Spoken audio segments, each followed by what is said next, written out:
Hi, welcome back to another Ask IGW short, number 2 for emotional wounds. This is a big topic and we got a lot to say about it, as we do. Yes. But this is a really nice part of it. And it's funny, you know, you're a plotter, obviously. I'm a pantser, big time, gives her a heart attack. We always come at things from different directions, and this is no exception. When we talk about having your character and the emotional wound in the story, I always say, why is your character the absolute perfect person for the story? Tobi, however, always the worst person. Like, this has to be the worst person for this thing. So believe it or not, we're talking about the same thing, Yeah. which might just show my slightly more sadistic side, maybe. I don't know.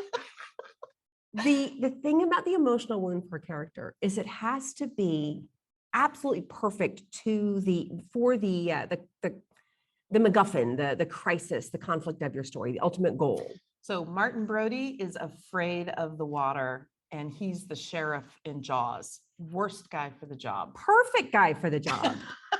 He's the perfect one. What you want is for your character to be like a key that slides, the only one that can slide into that lock and solve the problem. And the key to making them the key is to giving them the perfect emotional wound so that whatever the crisis is, it's going to trigger it on so many levels.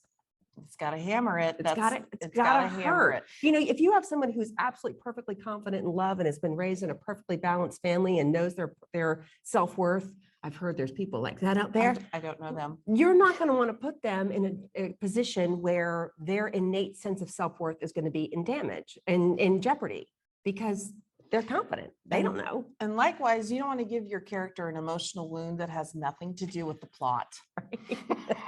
Would you like to give an example, Tobi? From a book? We won't mention the book, but yes, it has happened where somebody they have their issues and it has nothing to do with the actual plot, the storyline of the story. And when that happens, you don't connect as much to the character. You're less emotionally involved.